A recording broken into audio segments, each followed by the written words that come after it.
രാവിലെ ഒരു cup coffee ആയിട്ട് അരുണും സുജയും ഒക്കെ വന്ന് മുക്കാനുള്ള വാർത്തകൾ മുക്കി ബിഗ് ബ്രേക്കിങ്ങും ബുള്ളറ്റിനും ഒക്കെ പടച്ചു വിടുമ്പോൾ അതിരാവിലെ റിപ്പോർട്ടർ TV കണി കണ്ടു ഉണരുന്ന കേരളമാണ് നമ്മുടേതെന്നവർ വരുത്തി തീർത്തു. പക്ഷേ പല നാൾ കള്ളൻ ഒരു നാൾ പിടിയിൽ വീഴുമല്ലോ. അതുകൊണ്ട് റേറ്റിംഗിൽ രാജാവിന്റെ പകിട്ടോട് റിപ്പോർട്ടർ ഇരുന്നെടുത്ത് പണം വാരി എറിഞ്ഞിട്ടാണെന്നുള്ളത് കണ്ടെത്തിയിരിക്കുന്നു. ഇപ്പോഴത്തെ ബാർക്ക് റേറ്റിംഗിൽ ചാനൽ റേറ്റിംഗ് ഉയർത്തിക്കിട്ടാൻ തിരിമറി നടത്തി തട്ടിപ്പ് നടത്തിയ കേസിൽ റിപ്പോർട്ടർ TVക്കെതിരെ ഉടമയ്ക്കെതിരെയും കേസ് എടുത്തിരിക്കുകയാണ്. ബാർക്ക് സീനിയർ മാനേജർ പ്രേംനാഥിനെതിരെയും കേസ് എടുത്തു. 24 ന്യൂസ് ചാനലിലെ സീനിയർ ന്യൂസ് ഹെഡ് ഉണ്ണികൃഷ്ണൻ നൽകിയ പരാതിയിലാണ് കളമശ്ശേരി പോലീസ് കേസ് എടുത്തിരിക്കുന്നത്.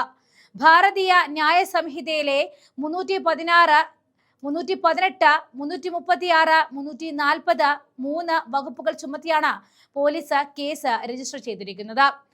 ഒന്നാം പ്രതിയായ ബാർക്ക് സീനിയർ മാനേജർ പ്രേംനാഥ് റേറ്റിംഗിൽ ഡാറ്റയിൽ തിരിമറി നടത്തുകയും രണ്ടാം പ്രതിയായ റിപ്പോർട്ടർ ചാനൽ ഉടമയ്ക്ക് ബാർക്ക് മീറ്റർ സംബന്ധിച്ച രഹസ്യ വിവരങ്ങൾ കൈമാറുകയും ചെയ്യുകയായിരുന്നു.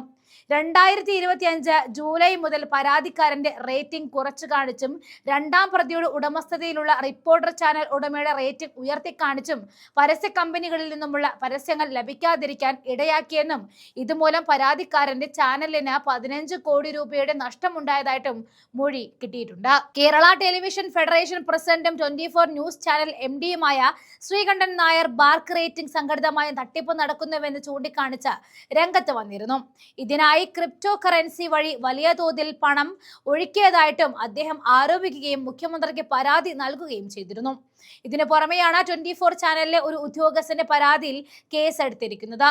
മുഖ്യമന്ത്രിക്ക് ശ്രീകണ്ഠൻ നായർ നൽകിയ പരാതിയിൽ റേറ്റിംഗിൽ കൃത്രിമത്വം നടത്തുവാൻ ബാർക്ക് ഉദ്യോഗസ്ഥൻ 100 കോടി രൂപ കൈക്കൂലി വാങ്ങിയെന്നും കേബിൾ ചാനൽ ഉടമകളെ സ്വാധീനിച്ചുവെന്നും വൻ തുക നൽകിയെന്നും ലാൻഡിംഗ് പേജ് കരസ്ഥമാക്കുന്നതിനെതിരെ അന്വേഷണം വേണമെന്നും ആവശ്യപ്പെട്ടിരുന്നു.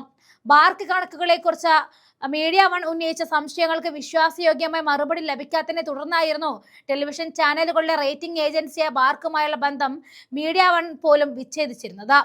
മീഡിയ വണ്ണിന്റെ ഉയർന്ന പ്രേക്ഷക പിന്തുണ റേറ്റിംഗിൽ പ്രതിഫലിക്കാത്തത് കൃത്യമായി വിശദീകരിക്കാൻ ബാർക്ക് അധികൃതർക്കായില്ല എന്നതും സംശയമുണ്ടാക്കിയിരുന്നു.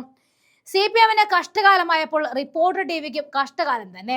ഈ അടുത്ത കാലത്ത് പുതിയ മുതലാളിമാരുടെ കയ്യിൽപ്പെട്ടതിന് ശേഷം അരുൺകുമാറിനെ അടക്കം വാർത്താ അവതാരകനാക്കിക്കൊണ്ട് റിപ്പോർട്ടർ ചാനൽ ബാർക്ക് റേറ്റിംഗിൽ മുന്നിൽ കുതിച്ചു നിൽക്കുകയായിരുന്നു. അതവർ പരസ്യപ്പെടുത്തുകയും ചെയ്തിട്ടുണ്ട്. എന്നാൽ ഒടുക്കമിതാ സ്വർണ്ണക്കൊള്ളയിലെ വലിയ കള്ളക്കളി പൊളിഞ്ഞതുപോലെ ചാനൽ റേറ്റിംഗിലെയും കള്ളക്കളികൾ പൊളിഞ്ഞു തുടങ്ങുകയാണ്. ശ്രീകണ്ഠൻ നായർ മുന്നിൽ നിന്ന് നയിക്കുന്ന യുദ്ധത്തിൽ ഒടുക്കം മുഖ്യമന്ത്രിയും പെട്ടുപോവുകയാണ്. റിപ്പോർട്ടറിനെ തള്ളാനും വയ്യ കൊള്ളാനും വയ്യാത്ത തരത്തിലാണ് ഇപ്പോൾ കാര്യങ്ങൾ നീങ്ങുന്നത്. പക്ഷെ പാർട്ടിയുടെ തലപ്പത്തുണ്ടായിരുന്ന വാസവനെയും പത്മകുമാറിനെയും ഒക്കെ അന്വേഷണ സംഘം പൊക്കി അകത്തിട്ടതുപോലെ ചാനലിന്റെ മറവിൽ നടക്കുന്ന കോടികളുടെ കൊള്ളയും ഇപ്പോൾ ശ്രീകണ്ഠൻ നായരും മീഡിയ വണ്ണും ഒക്കെ ചേർന്ന് പുറത്തിടുകയാണ്. സത്യം പറഞ്ഞാൽ രാവിലത്തെ ഒരു ചൂട് ചായയോടോ കാപ്പിയോടോ ഒപ്പം നമ്മൾ വാർത്തകൾ കാണുന്നവരാണ്. എന്നാൽ നമ്മുടെ മുന്നിലെത്തുന്ന വാർത്തകൾ പലതും നമുക്ക് അവിശ്വസനീയമായതാണെന്നും കള്ളത്തരങ്ങൾ പൊള്ളത്തരങ്ങളും ഉള്ളതാണെന്നൊക്കെ മലയാളികൾ ഇന്നിപ്പോൾ തിരിച്ചറിഞ്ഞുകൊണ്ടാണ് വാർത്തകൾ കാണുന്നത്. എന്നാൽ അതിനേക്കാളേറെ വലിയൊരു തട്ടിപ്പിന്റെ കഥയാണ് ഇപ്പോൾ ശ്രീകണ്ഠൻ നായരെ പുറത്തു കൊണ്ടുവന്നിരിക്കുന്നത്. ഒരാഴ്ചയിൽ ഏത് ചാനലാണ് ഏറ്റവും മുന്നിൽ നിന്നും കാണുന്നത് എന്ന ബാർക്ക് റേറ്റിംഗിൽ പോലും കോടികൾ മുടക്കിക്കൊണ്ട് വലിയ തട്ടിപ്പുകൾ നടത്തി എന്നത് കയ്യോടെ പൊക്കി മുഖ്യമന്ത്രിക്ക് മുന്നിൽ ഇട്ടത് ശ്രീകണ്ഠൻ നായർ തന്നെയാണ്. ബാർക്കിങ്ങിലെ മിഡിൽ ലെവൽ ഉദ്യോഗസ്ഥനായ പ്രേംനാഥ് എന്ന ആളുടെ നേതൃത്വത്തിൽ മുംബൈ കേന്ദ്രീകരിച്ചുള്ള സംഘമാണ് ഈ തട്ടിപ്പിന് പിന്നിലെന്ന് ശക്തമായ തെളിവോടുകൂടി വ്യക്തമായി. ഇതിനിടയിൽ മെസ്സിയെ കൊണ്ടുവരുമെന്ന് പ്രതീക്ഷിച്ച് ചെയ്തു കൂട്ടിയതിന് തിരിച്ചടിയും കിട്ടിയിരിക്കുകയാണ്.